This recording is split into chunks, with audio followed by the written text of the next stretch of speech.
दोस्तों, आप देख रहे हैं कि ये एक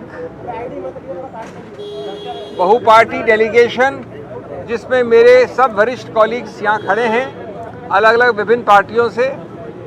ये तीसरी बार इस चुनाव में मल्टी पार्टी डेलीगेशन गया है चुनाव आयोग। आज हमने 2-3 मुद्दे स्पष्ट रखे उनके सामने। उन्होंने हमें कम समय में समय दिया, इसके लिए हम धन्यवाद करते हैं उनका। सबसे महत्वपूर्ण और अहम मुद्दा ये है कि पोस्टल बैलेट्स ये एक जानी मानी प्रक्रिया है कि चुनाव के परिणाम को एक तरफ से दूसरी तरफ ले जा सकती है।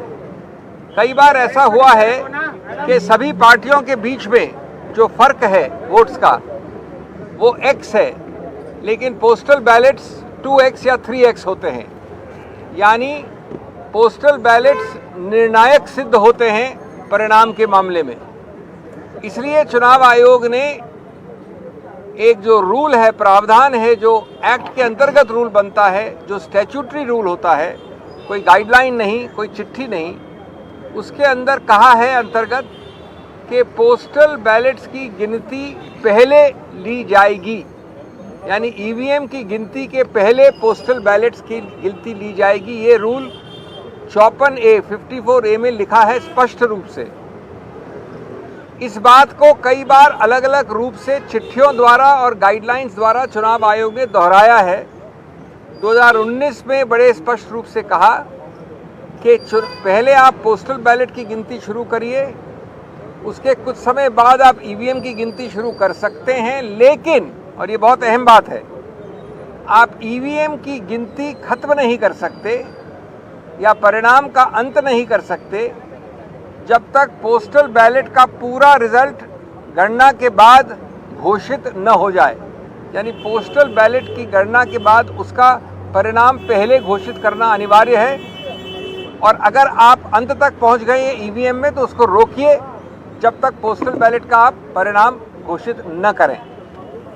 इसके बावजूद, और ये हमारी याचिका है, ये हमारी कंप्लेंट थी आज चुनाव आयोग से, चुनाव आयोग ने गाइडलाइंस द्वारा इस स्टैट्यूटरी रूल नियम को बदला है। वो नहीं किया जा सकता कानून में। गाइडलाइंस द्वारा किसी रूल को नहीं बदला जा सकता। उन्होंने गाइडलाइंस द्वारा जो पुरानी गाइडलाइंस थी 2019 वाली, जो मैंने बताई अभी आपको, उसको हटा दिया है, उसको निरस्त कर दिया है। और इसका बड़ा सरल और सीधा परिणाम ये होता है कि ईवीएम की पूरी गणना हो जाए अंत तक, तब तक भी पोस्टल बैलेट की निर्णय की घोषणा करना अनिवार्य नहीं रहा है। अब हमारे को पता है कि कई बार ऐसा हुआ है कि पोस्टल बैलेट के आधार पर निर्णय उत्तर से दक्षिण हो गया है, पूर्व से पश्चिम हो गया है। इसीलिए ये प्रावधान बनाया गया था, यही इसका औचित्य है।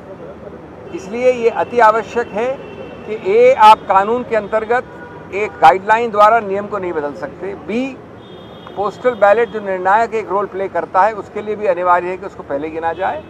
और तीसरा कि एक लेवल प्लेइंग फील्ड के लिए, गणतंत्र के लिए, स्वतंत्र चुनाव के लिए, जो कि संविधान के मूल तत्वों का एक अभिन्न अंग माना गया है, ये आवश्यक है कि जो पुराना रूल था उसी को फॉलो किया जाए, जो प्रावधान अभी भी है उसी को रूल किया जाए।